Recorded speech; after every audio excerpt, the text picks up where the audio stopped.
नम्रता सवेरे सवेरे जैसे ही घर के बाहर कदम रखती है, उसे एक सफेद रंग की गाय द्वार पर खड़ी हुई दिखाई पड़ती है। वह उसे ध्यान से देखती है और फिर सोचती है, आजकल बहुत सारी गायें घूमती रहती हैं, उनमें से यह भी एक है। गाय आशा भरी नजरों से नम्रता को देखने लगती है। नम्रता को ऐसा लगता है शायद वह प्यासी है, इसलिए वह उसके लिए बाल्टी में पानी लेकर आती है।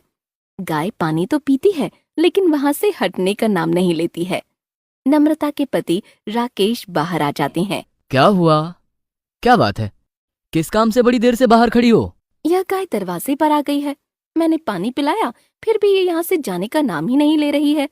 ऐसा लगता है इसे हमारे घर की दहलीज प्यारी लग गई है।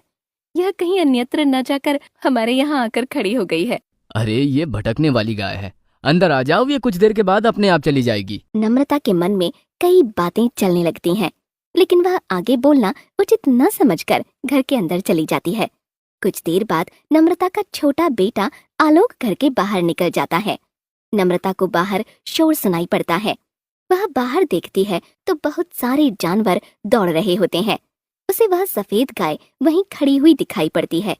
आलोक के रोने की आवाज आती है। नम्रता दौड़ कर देखती है तो उसी गाय ने आलोक को अपने चारों पैरों के बीच में रखकर सुरक्षा दी हुई रहती है। उसके आसपास से दूसरी कई गायें दौड़ रही होती हैं। नम्रता के वहां पहुंचने तक सभी गायें चली जा चुकी होती हैं। सफेद गाय धीरे से पास में हट जाती है। नम्रता दौड़कर अपने बच्चे आलोक को उठा लेती है।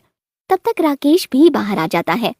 मेरा बच्चा, गाय ने आलोक को साफ बचा लिया, वरना जानवरों की भगदड़ में न जाने क्या होता। देखे ना, ये तो गर्भवती भी है।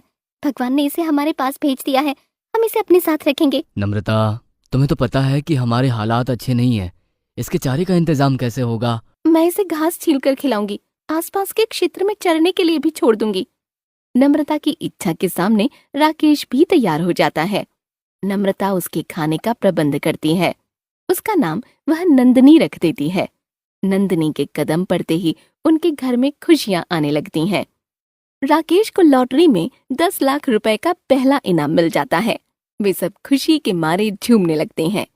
उनकी जिंदगी पूरी तरह से बदल जाती है। राकेश, नम्रता और आलोक तीनों के साथ नंदिनी बहुत सुखपूर्वक रहने लगती है। राकेश घर के बहुत सारे सामान, अच्छे कपड़े और नम्रता के लिए गहने भी लेता है। एक बड़ा खेत खरीदने के लिए वह बहुत सारे रुपए घर पर रख लेता है। कुछ दिनों बाद रात के समय एक चोर राकेश के घर से सोना, चांदी और रुपए चुरा लेता है। वह चोरी का सामान समेटकर जैसे ही घर के बाहर निकलने लगता है, उसके रास्ते में नंदिनी आकर खड़ी हो जाती है। वह भागने की कोशिश करता है, लेकिन नंदिनी उसे सींग से मारकर गिरा देती है। वह फिर से भागना चाहता है, पर नंदिनी उसे दोबारा सींग मारकर गिरा देती है। इतने में राकेश और नम्रता आ जाते हैं। चोर पकड़ा जाता है। वाह नंदिनी, इतनी बड़ी चोरी करने वाले चोर को पकड़ा दिया, हमारा धन बचा लिया। तुम सचमुच हमारी रखवाली हो नंदिनी। अचानक नंदिनी के पेट में दर्द होने लगता है। वह परेशान हो जाती है, इधर उधर घूमने लगती है। राकेश परेशान हो जाता है। देखिए, परेशान मत होइए, हमारी नंदिनी बच्चे को जन्म देने वाली है। कुछ देर के बाद नंदिनी एक सुंदर प्यारे से बछड़े को जन्म देती है। घर में खुशहाली छा जाती है। बछड़े का नाम गोलू रख दिया जाता है। गोलू घर की रौनक बन जाता है।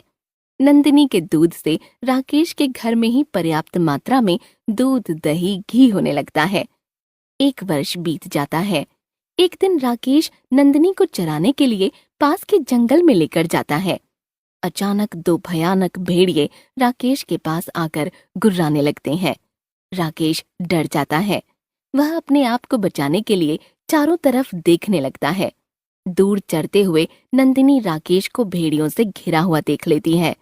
वह वहां से दौड़ती हुई राकेश के पास आ जाती है। राकेश का भय दूर हो जाता है। मेरी प्यारी नंदिनी आ गई। नंदिनी ढाल बनकर राकेश के सामने खड़ी हो जाती है। एक भेड़िया राकेश की तरफ तेजी से आता है। उसे सींग मारकर नंदिनी दूर उछाल देती है। तब तक दूसरा भेड़िया आगे बढ़ता है, उसे भी वह सींग मार देती है। राकेश एक लकड़ी लेने जाता है। उसी बीच नंदिनी के पैर में एक भेड़िया काट लेता है। राकेश लकड़ी लेकर आता है और भेड़िए को बड़ी जोर से मारता है। राकेश और नंदिनी मिलकर दोनों भेड़ियों को मारकर भगा देते हैं। राकेश राहत की सांस लेता है। नंदिनी, आज तुमने मुझे बचा लिया। तुम सचमुच हमारी रक्षक बन गई हो। राकेश अगले ही पल नंदिनी के पैर का घाव देखकर बहुत दुखी हो जाता है। वह तुरंत नंदिनी के पैर पर कपड़ा बांध देता है और जानवर के डॉक्टर के पास इलाज कराने के लिए लेकर जाता है। नंदिनी सदैव एक बेजुबान प्राणी होकर भी बड़ी ही वफादारी के साथ राकेश और उसके परिवार का रक्षण करती है। इसी तरह वह सदा के लिए वफादारी की एक बड़ी मिसाल बन जाती है।